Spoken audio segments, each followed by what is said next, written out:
troopers and grinders. Welcome to Hank's Think Tank, where your boy, the paranoid schizophrenic World War II soldier Hank the Tank, gives you the lowdown on the craziest and cringiest in MMA news. This time, troopers and grinders, we've got drama, mama. If you can believe it, guys, lots of interpersonal beefs, stuff that's been stewing in the pot for years, only to come to a boil and overflow over the tops of the lids. Lots of stuff that's been set up for a while, and now it's just starting to pay off. Or we're starting to see the true colors. Some of the most notable MMA personalities in the sport.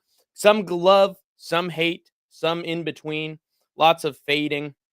You know, it's a sports-based competition, so people are gonna always say, "Oh, you're the worst, I'm the best," back and forth. Much like my goated debate with Good Noodle MMA over on No Chill's channel. So if you're ever interested in seeing Hank the Tank the Virtuoso perform a debate with the equally considerable opponent, Good Noodle MMA. For his first time, it was fantastic performance from him. Go and check it out, troopers and grinders. But enough said, guys. Let's get into some of the big drama and some of the personal rivalries that have been fueling the latest batch of MMA news that I will dive into with the Think Tank, ladies and gentlemen. So let's get to our first bit of MMA news. Both Dana White and Alex Pereira are beginning to glaze Jon Jones like crazy again, probably because there are deep tensions there within their relationships with the straight man. I don't know what those would exactly be, but needless to say, there's some sort of tension, and I could cut it with a knife, to be honest, troopers and grinders. Blackmail, maybe? Agreed to sparring sessions for Pereira? Money? No way it could be money, guys. I don't know. Dana White once again bitched about Jon Jones not being ranked number 1 on the UFC's pound-for-pound list, telling Facebook owner and Lizardy AI supporter Mark Zuckerberg, "Let's get that AI deal done, kid. I want these clowns gone. If you put Jon Jones, President Trump, and Elon Musk in a room, Elon walks out with a various assortment of goos all over his face. Jon Jones? Elon Musk? Me? We're the Holy Trinity, goddammit. Or unholy, maybe." But my point is, fuck Uncle Fester and his AI revolution, as I usually say. Jones doesn't earn shit for beating a 42-year-old man who hasn't fought in 2 years, coming off a loss to Old Man Stipe Miocic, if you catch my drift, guys. But and at the same time, disappointingly enough, Alex Pereira has also commented on the MMA journalist's pound-for-pound ranking for Jones, saying that only if Jones was number 1 would he be happy. Yeah, not because you've been buddy-buddy with him all of a sudden and are probably just doing it so you can get a super fight with a closeted roid cheat duck instead of Aspinall. No, that couldn't possibly be true, right, Pereira? Stick to typing and talking in Portuguese, brother. When we actually know what you're saying, you start to sound a little silly. Shama. Anyway, glazing of this scumbag continues, and it might never stop until he retires and the internet reinforces his tainted legacy for good, unfortunately, guys. By the way, I haven't seen any comments in here. What's going on, guys?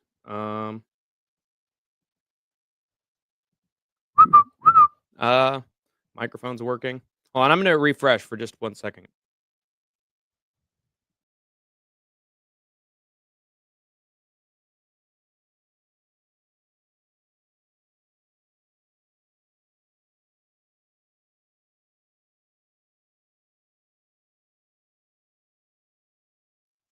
Hello? It's weird. Nobody's able to comment anything. What the heck's going on? Hold on. It is a mystery, guys. I need to figure out what's going on here. Yeah,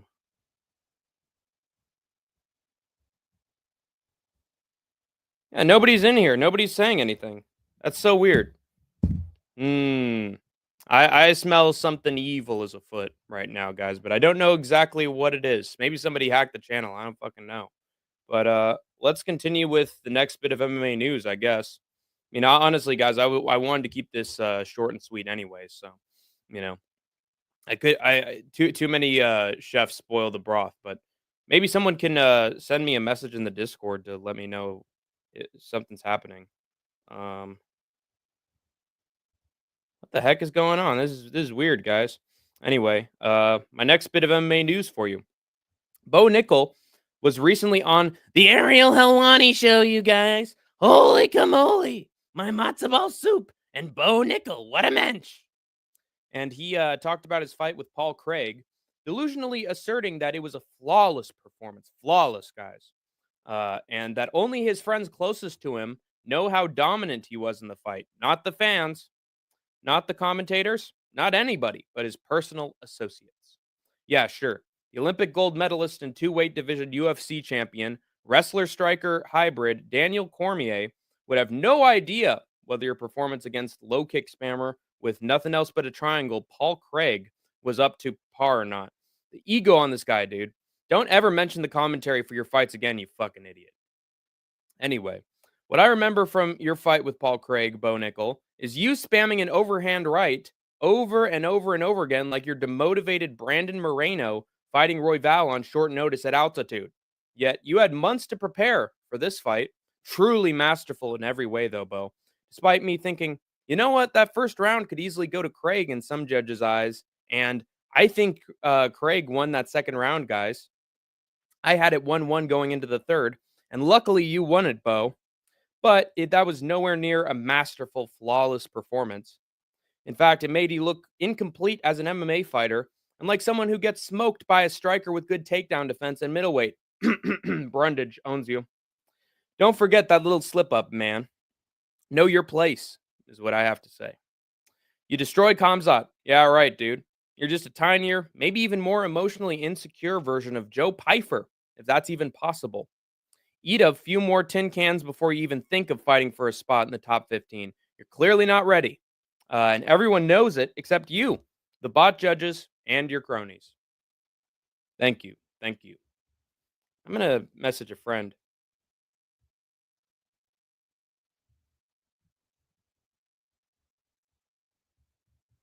This is weird, guys.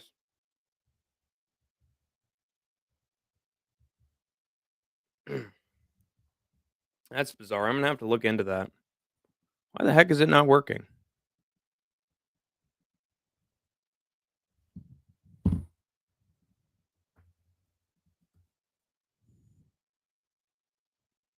Seems to work fine. Yeah, nothing has changed, but for some reason I'm not there. I see that there are 8 people in here, but I'm not seeing comments. Like if there's any way you guys could try to chat with me. Um visual, virtual, recording, layouts, guest see viewer comments and posts. Um no band guests. Oh, yo, you're good? Seems good. It's so weird, guys. Like I was on here for 9 minutes and I didn't see anybody in here despite there being like 8 to 10 people who are in here. That was just weird. Like I just had a bunch of randos in here that weren't commenting anything, but glad you guys are in here. Maybe you could keep me company in the meantime. Yo, you're good? Good. Seems good. It's me and Matua only chatting, that's all. Very suspicious, guys. Very suspicious. I think there's a movement going on here, guys. I think there is the coordinated effort, I got to say. But let's move on to Hank the Tank's next bit of MMA. Actually, let me break down what I was even saying in terms of the news. So basically, Dana White and Alex Pereira are both glazing Jon Jones to death at this point, and they're both upset that Jon Jones isn't number 1 in the pound for pound rankings, despite beating a 42-year-old man who hasn't won a fight in 4 years, 3 years, and got knocked out in his last loss, and yet they think that Jon Jones deserved to be above Islam Makhachev, despite Islam beating way better guys than 42-year-old Stipe Miocic. It's just, I feel like Pereira just wants his big super fight, whereas Dana White wants to make sure the company has the number 1 guy in the world. So they both have their own reasons for glazing a guy who ran over a pregnant lady. You're cucked. I'm absolutely not cucked because I showed up to brawl. I'm not cucked whatsoever. please don't tell me that you're just some other freaking account pretending to be someone else, because that's what seems to be happening to good old Hank the Tank, that people are literally trolling and pretending to be other people to mess with me. So I'm cucked. I show up. You'd never show up for a debate live, and I know that. And if you do, go ahead. And anyway, my next piece of MMA news that I mentioned already was that Bo Nickal basically said on Ariel Helwani's podcast that he had a perfect performance against Paul Craig. I'm literally Kyle Woods. Okay, well, there are people online in Discords and in other places that are literally pretending to be other people who are saying things. So I'm just saying that the internet is a very untrustworthy place. I'm just telling you, Kyle Woods. It's my real name. Ronin MMA beat me up. Yikes. That sucks, man.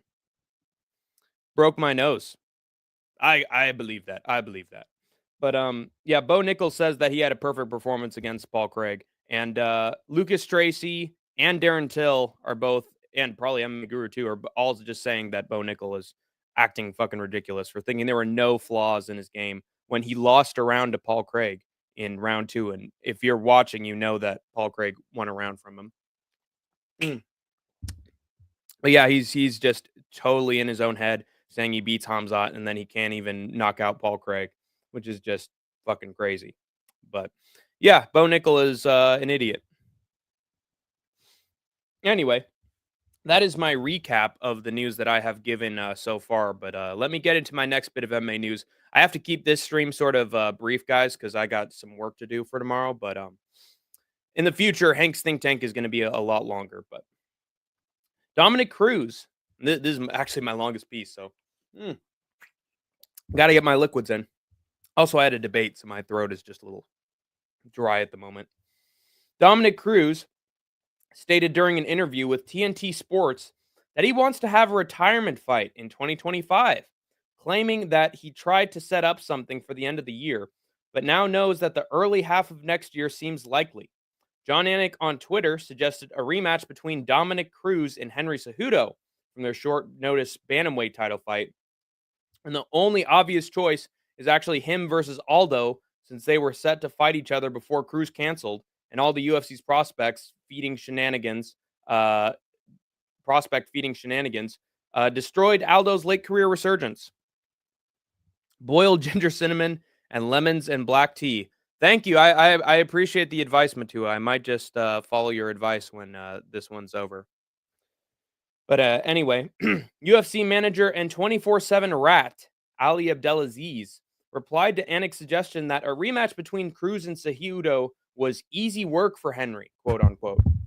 I wouldn't be so confident, given your guy's 0-2 since he came back to the UFC, and still looks like he has a little bit of ring rust, Ali. What followed after Ali's tweet was vintage Dominick Cruz, as he verbally emasculated the rat and cut his ego into itty-bitty pieces for the online MMA community to enjoy. He started by calling Ali a work mule with little weight to his words. The rat responded by saying that Cruz's only weight was behind a desk and at commentary. Cruz then said, "It's easy money for you, as you get a percentage paid by your fighter no matter what. While you chat shit that you personally cannot back up, you have no skin in the game. That's what makes you weak." Oh! Get cooked, Ronnie the Rat. Don't think you can sneak diss one of the best trash talkers in MMA history and get away with it, bitch. Chi. Oh, God. Ink. Oh, no. That's something, bro. Wait. Someone probably has a lot of accounts watching. I don't know. I know it's a little crazy. Gotta be honest. It's probably just Deadpool trying to come up with some more alt accounts. Slow turnout. Mwahahaha. See, I knew that just the Deadpool was starting. Did you legitimately hack my channel? You legitimately just hacked my channel.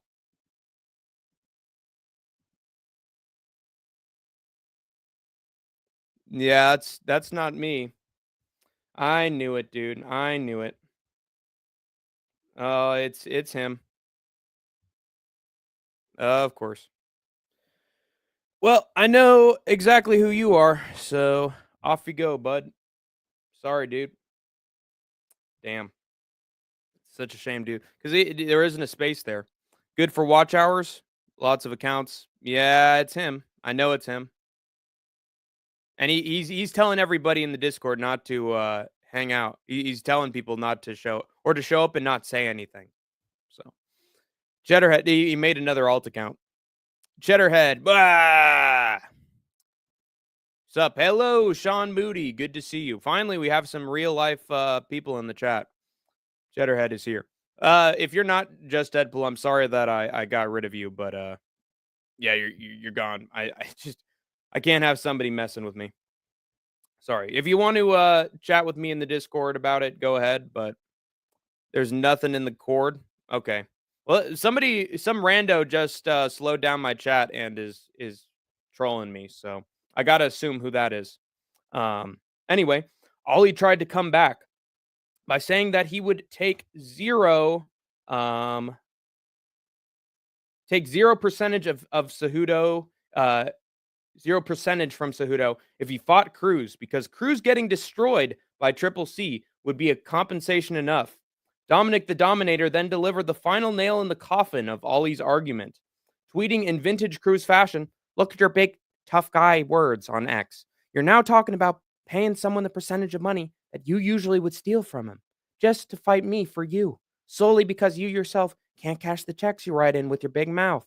That's exactly my point. That's why you're a weakling. Henry is about as tiny a man in stature as you are mentally."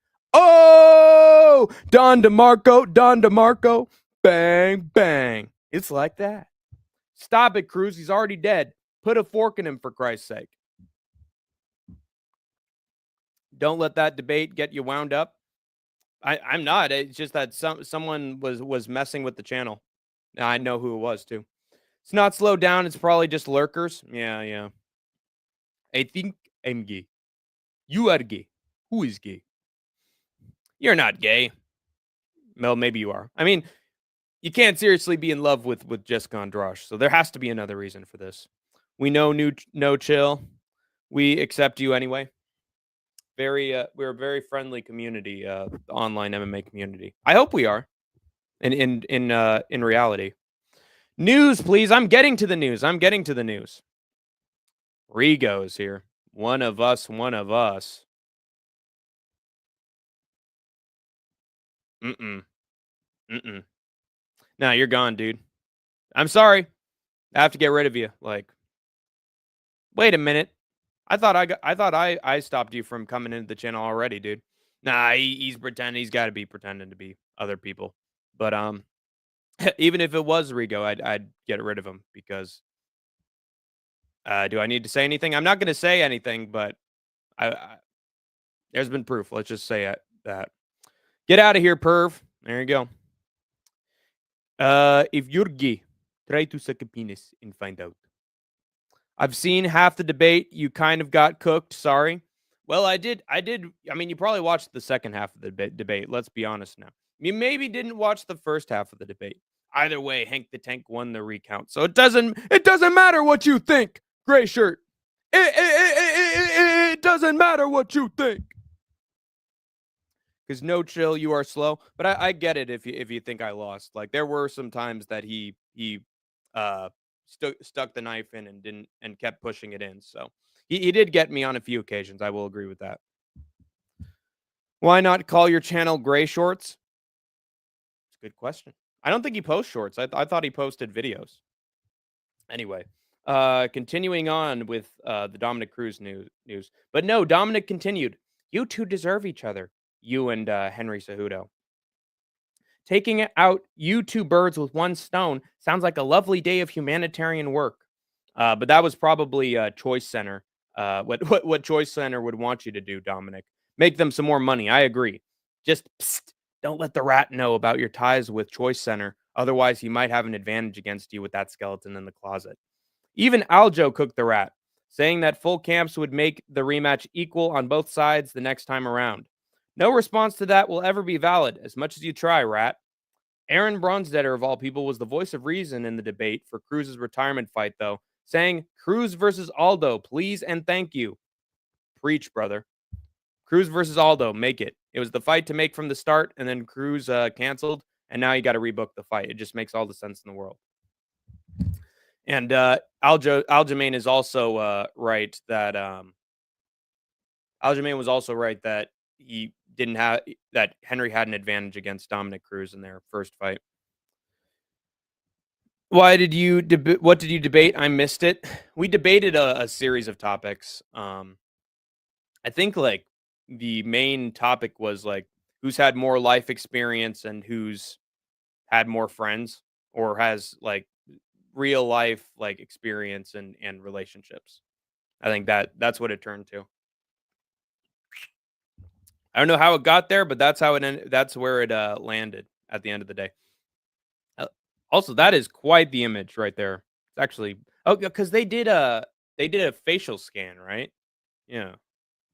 I didn't expect Noodle to be a liberal, not gonna lie. Well, you'd be surprised how many left leaners or centrists are sticking around in the chat and aren't telling anybody in the Discord that they're actually of a certain political bent. Like I've had people in your Discord who have DM'd me in private and told me, "Hey, dude, I'm actually not of this political affiliation, but I'm not telling anybody." So, damn wild topic. I know it was an absolutely crazy topic, but usually it's about politics and culture and MMA, but it just ended up in that place.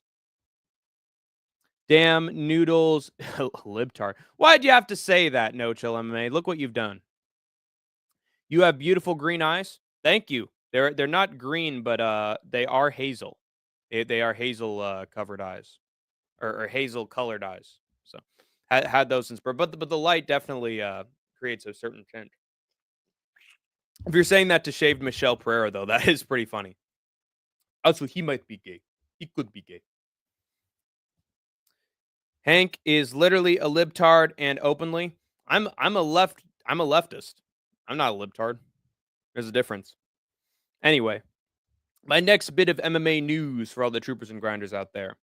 Attorney Eric McCracken, a lawyer who has extensively covered the Le versus Zuffa antitrust lawsuit, I myself have covered at length, touched on Rose Gracie, granddaughter of Helio Gracie and daughter of UFC founder Horian Gracie, stating that active UFC fighters she talked to who fought from 2010 to 2017 for the company as well are allegedly, let me restate that. Active UFC fighters she talked to who fought from 2010 to 2017 for the company also are allegedly scared to receive their payments in the UFC's $375 million settlement offer agreed to by the court for their antitrust case due to their collective fear of not being in the UFC's good graces if they accept the money. Are they green? I thought they were jade. Yeah, I think that's just the light. If you saw me in the daytime, you would probably think they were more brown. I am qui. Matua likes men. He does. I think he did say that. Yes. I am in fact gay. And that's fine, man. That's completely fine. If that is 100% what you believe, I'm completely fine with it. I'm just letting you know. All right? So, you're not going to hear any homophobic humor from me. Anyway, McCracken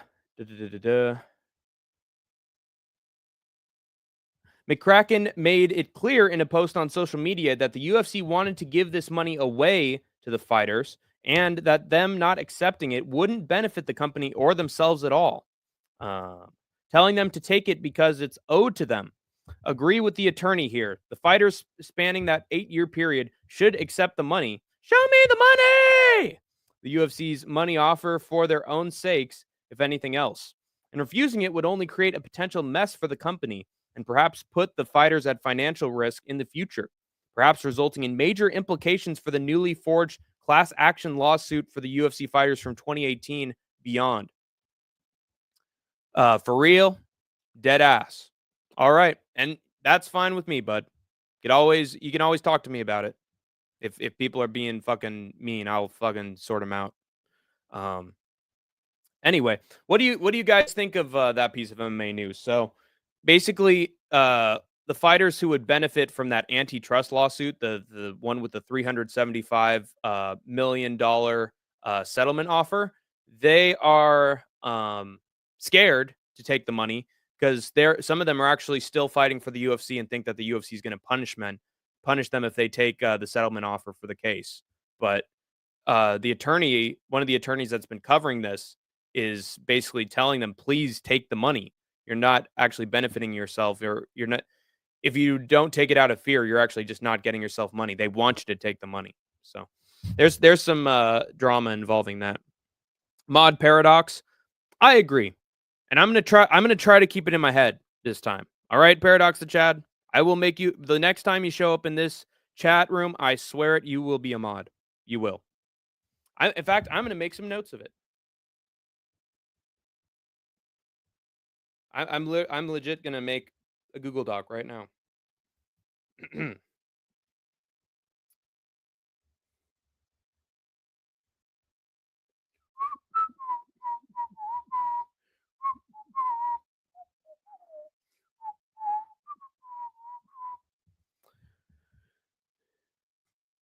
There you go. It's right there in fucking beautiful print. So there you have it, folks. Now, what do you guys think of that? What do you guys think? I'll wait. Also, what do you think regarding Dana and Alex glazing Pereira? Bo Nickal being delusional about his fight with Paul Craig. Dominick Cruz absolutely roasting Ali Abdelaziz to smithereens. And this new update with the lawsuit stuff.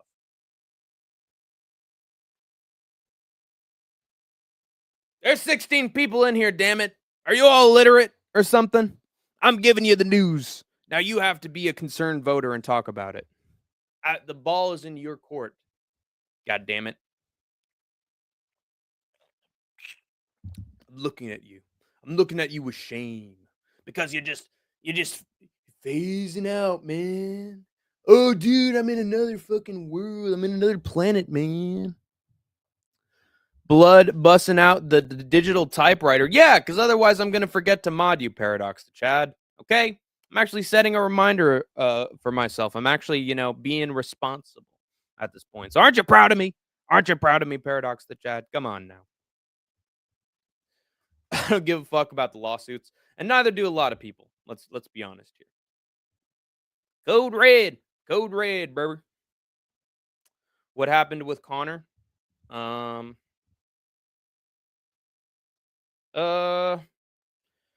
what did happen with Connor? Oh yeah, he got into a spat with Chris Cyborg recently, where basically he said that she was in fact a man, and Chris Cyborg responded with, "Dude, you haven't had a win in a fight in fucking 4 years. What the hell's wrong with you?" And then Connor was like, "You're wasting me DMs, mate. You're goddamn gorilla of a thing, yeah." And then with the teenagers, "Oh, I'm gonna sue ya. I'm gonna sue ya." I think he responded to the Chandler and Oliveira fight at some point. He's like, "Oh, you stupid mad fool of a thing, you dumb fucking Chandler. Red panty night. You ain't never getting a red panty night from me, mate. Do something about it." Didn't he do his court thing? I heard he had to admit that he was on cocaine. Well, he did admit to cheating on his wife, so that's another thing that he probably did mention. So yeah, now it's all public court record knowledge. Dominic is back in rare form. I think Connor also talked about the Bo Nickal fight as well as the Jon Jones and Stipe fight, and he's never impressed. Dominic is back in rare form. Cody Garbrandt rematch. Bo Nickal needs to launch one of his major weapons. Not sure about the antitrust. Yeah, I think him versus Cody Garbrandt would actually be a great fight. I think he could probably beat Garbrandt in a rematch. Bo Nickal needs to launch one of his major weapons. Is his grappling? Not sure about the antitrust. Yeah, there's always back and forth stuff. Who is this dork talking? The guy that you tuned into, dude. So kick back, relax, and enjoy the show. Cheating on your wife is an American tradition. It's Conor McGregor tradition, that's for sure. He does it every day. As American as baseball, I mean, it definitely does happen. It doesn't happen in India. Well, it happens a little bit in India, but don't tell anybody. Um, you're saying that nobody cheats on each other in the UK or in Europe at all? You got to be shitting me on that one, dude. I guarantee there are affairs all the fucking time in Europe. Anyway, my next bit of MMA news I have for you. Darren Till's boxing match against Tommy Fury was just recently announced. And already there has been a press conference between the three. And yes, I mean three, because of course, Little John Fury. Little John Fury was there to speak on his own son's behalf again. Because these self indulgent boxing parents just can't get out of their own children's way without coddling them and making them look stupid through their own goofiness. Anyway, Till had to deal with a 2-on-1 against Tommy and his 59-year-old father, who's been seen fighting random people at parties after him and his shit-talking son got humbled by Alexander Usyk. I guess humble's not the right word because he's still an immature little idiot. They're just trying to be like Americans. America, baby. Yee. Bad boys, bad boys. What you gonna do? What you gonna do when they come for you? Bad boys, bad boys. What you gonna do? What you gonna do when they come for you? He told Till to stop putting Tyson Fury's name in his mouth. You keep my son's name out your fucking mouth. To stop putting Fury's name in his mouth because he couldn't lace Tyson Fury's boots until just pulled the trump card of calling him little over and over and over again to annoy him. And they say that combat sports athletes receive too much CTE. Anyway, Fury then threw a water bottle at Till because he's a 59-year-old dad, and a classic press conference fight ensued that got broken up pretty easily. Let's just be honest here. Bottom line, John Fury's a 10-year-old in a near 60-year-old man's body, getting into fights like he's on the playground again, and Darren Till's a coke addict. Enough said. He also roasted Bo Nickal for his delusional interview with the #1 Buffalo Bills fan, Ariel Helwani, I mentioned earlier. Base Till, by the way. Then again, he also went for a run while being interviewed by Ariel, which seems indicative of a junkie. But I digress. Jesus fucking Christ. But anyway, what do you think? What do you think of Darren Till fighting Tommy Fury in boxing all of a sudden?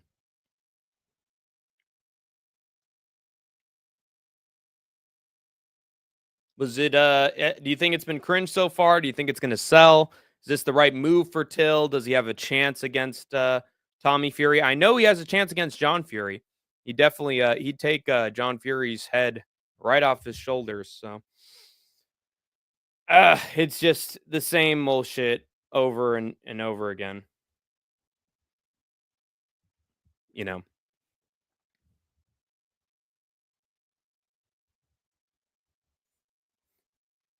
I don't think that Till has a chance. I think he's way worse at boxing than Jake Paul is, clearly. Only had one boxing match, and it was won by him due to a illegal back of the head shots that resulted in a knockdown.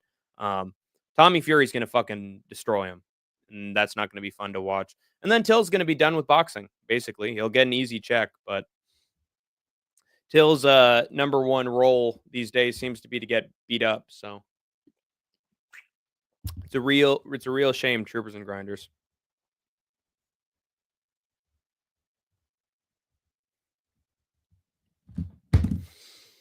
Fucking Darren Till, dude. He has to be on the booger sugar. Is that fight on January 18th? I don't know. Is it? Scheduled Till versus Jones at heavyweight? Yes, yes. The battle of the coke junkies, of course. Battle of the Koki Dokies. Okie Koki. Till versus Yeah, that's what's so annoying about boxing sometimes, guys, is that they have all these press conferences way, way, way early, and then you forget about them, and then the fight happens, um, like months away, and so you forget about it. Yeah, it is January 18th. I think it's the same day as UFC 311. Hmm. Do they think they could actually try have a competition with the UFC? I mean, if it's fucking one of the worst of the Furies versus Till, I don't know if that's gonna surpass the UFC's numbers. Okay, I'm going to bed, but I'm gonna let it play for the watch hours, brother.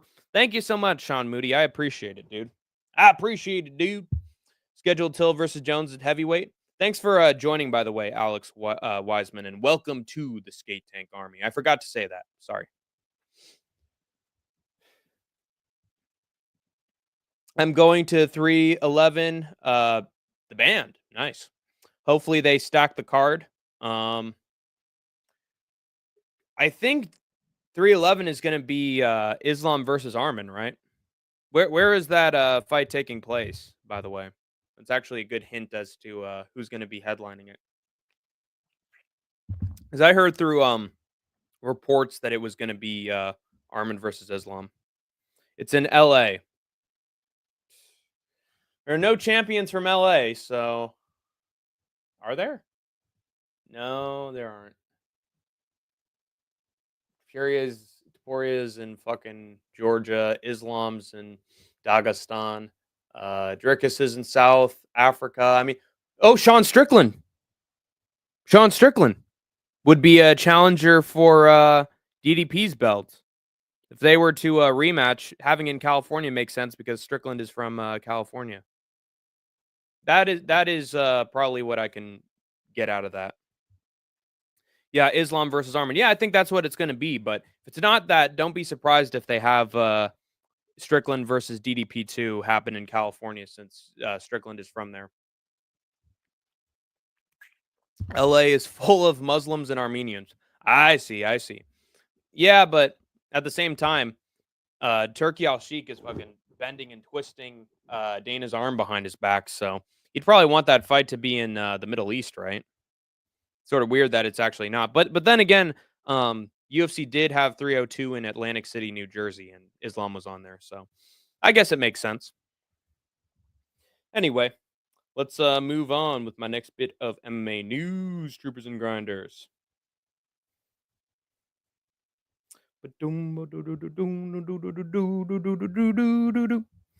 Former UFC light heavyweight champion and ESPN analyst Sugar Rashad Evans told MMAfight.com that he is in a training camp for a boxing match with Rampage Jackson in February of next year.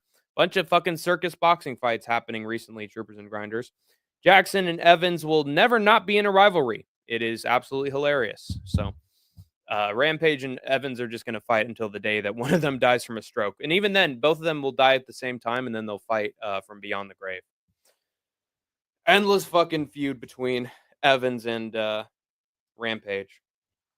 So that's another bit of news. And which would you choose? Till versus Fury or Evans versus Rampage? I personally would choose Evans versus Rampage because neither guy is really a boxer, but they could have a great boxing fight, if you know what I'm saying. That's why people like sometimes enjoy influencer boxing, because it's just two guys beating the absolute shit out of each other, and neither knows like more technique than the other most of the time.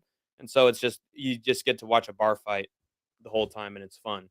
Whereas like when it's like a boxer, a professional boxer against a guy who's never boxed, like you know what the outcome's going to be. So there's almost no point in watching it, you know. So having two MMA fighters fight in boxing gloves is actually I think it's more worth the watch. Like Diaz versus Masvidal was a great boxing fight, better fight than pretty much any boxing match that Jake Paul has ever had, except maybe against Tyron Woodley. Yeah, Woodley versus Paul. Those fights were pretty good, but other than that, Paul doesn't seem to have a lot of great boxing fights. Whereas like Diaz versus Masvidal in gloves in a squared circle was actually really good. I'd watch Rampage versus Evans. Like the stream, people. Thank you very much. No Chill MMA. Appreciate it, man. Like the stream, everybody. And again, I got to cut it short and sweet pretty soon because I have some work to do of my own. But let's get into my next bit of MMA news. I got 2 bits of news left.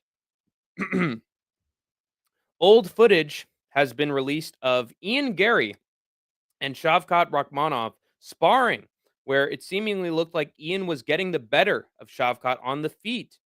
I emphasize on the feet because if their sparring session involved any grappling, Shavkat would have slammed that little twerp on his ass and squeezed on a Darce choke until he garbled out the word, Uncle, Uncle, I'm a cook. Give me my stool. Arrgh. Ian Gary has also called out Covington recently for ducking him and instead taking a fight with Joaquin Buckley, saying he would be behind Buckley 100%. Well, Gary, you and Layla didn't meet Colby's stipulation of getting on your knees and begging to fight him. So I guess no soup for you. Still, can't believe you made Gary look like more of a man than you, fucking Trump cuck. And that's the next bit. That was my last bit of MMA news. That Ian Gary is there's a lot of spotlight on Gary at the moment because he's being the short notice replacement for Shavkat, and now, of course, now somebody has some footage of him beating up Shavkat and sparring, and now he's going after Colby Covington all of a sudden once he's actually booked to do a fight because he's sort of a wimp, and it's just God, Ian Gary. When he's scheduled to fight is just fucking insufferable, guys. Probably one of the worst manipulators in the fucking sport. Manipulative because he's actually pretty bad at it.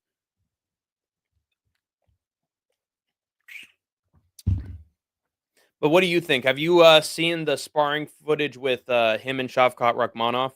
Have you seen the little sparring session they had at one point? If so, what do you think of it? Do you think that Gary has a chance with Shavkat on the feet and that the fight will be decided on the ground, or do you think that Shavkat Rakhmonov is actually has a great chance of chinning Ian Gary at some point in the fight? How does that fight play out, you guys? Also, was Colby a cuck of his own for dodging the Ian Gary fight, or was it because Ian Gary didn't meet any of his stipulations? He backed out. What do you guys think? What do you guys think? There's 14 people in here, damn it. I'm waiting until the 45-minute mark before I get to my last piece of MMA news. Damn it.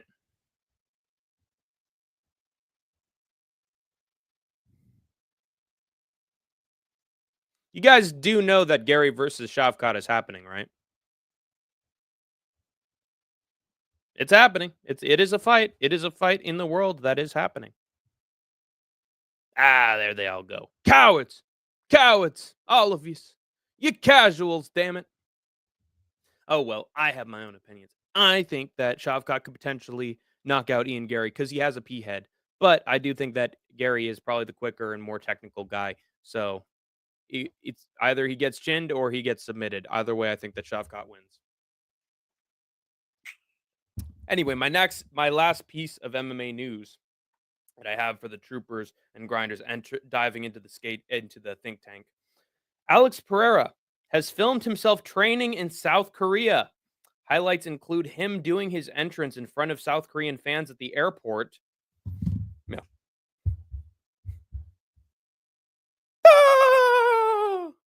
Doing that. Hard sparring a South Korean professional boxer, challenging a famous South Korean actor to a hardest punch machine contest, and punching some random South Korean dude in the body 6 times without him going down. Better than that schmuck Brazilian influencer, that's for sure. He did a better job dealing with punches. Asians are wired different, bro. Most based region in the sport. And whoever that guy was that took 6 whole body shots from Alex Pereira without going down, sign that guy to the UFC. He's a tough bastard and he'll have some good fights.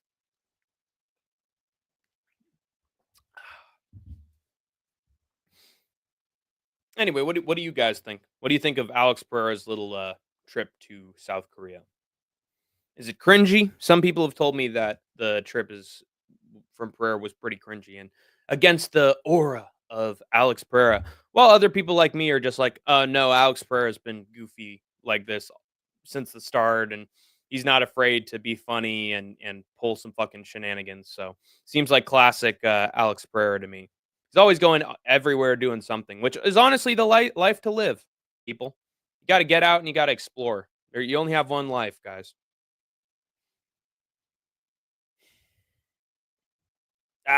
Tough crowd, I tells you.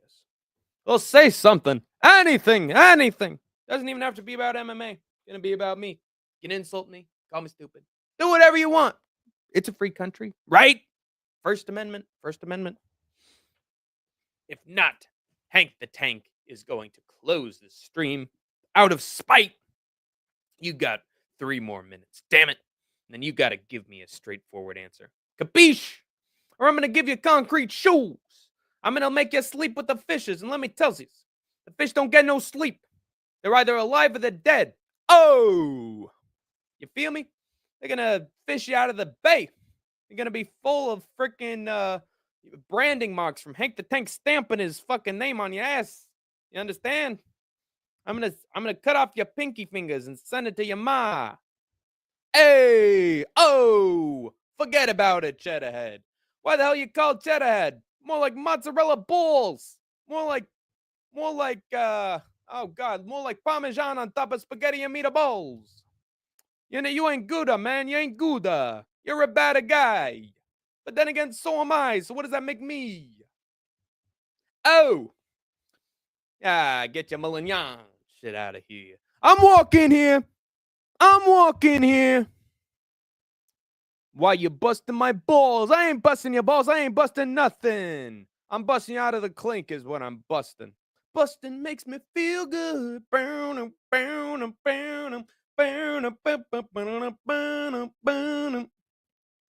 Hank got knocked the fuck out. You got me again, AJ. How could you? Man, you hit me real bad with this one. Oh! What'd I do? I'm just streaming here. And you gotta treat me like I'm some sort of schmuck. Like I'm some sort of 2-bit nutcase. What the hell? If I want nuts, it's gonna be the fucking pine nuts for my pesto, damn it. Forget about it. Hey, what's the matter with you? All over a plate of gabagool. Oh! Forget about it. Forget about it. Here you go. Here, hasta la vista, baby. Let me tell you. You want to mess with the Tank family? You want to mess with the Tatanka family? I tell you, we've been in this beautiful country ever since my great-grandfather moved from Italy to the New York City to try to make a name for himself. And he did it through prohibition. He somehow survived 200 years of being in the United States, and it was long enough to no Capone into have an illegal alcohol sale. Let me tell you, the roaring 20s, those were the days, man. And then after that, the Depression, the 1930s, it ruined everything, I tells you. I'm going to forget about it, but just this once. You understand? You better watch yourself around here. You got to never see I want to never see a stinking rat face, your cheddar cheese, your Tom and Jerry cheese face in here ever again. Let me tell you, Cheddarhead, because I'm warning you. Oh, God. What am I trying? And you know, that golden watch that your father had, he stuck it up a certain place to make sure that people wouldn't be able to find it. His ass. He stuck that golden watch up his ass. And now that golden watch, it goes to you. And if anybody tells you to ask you what the time is, you just tell them, I'm walking here.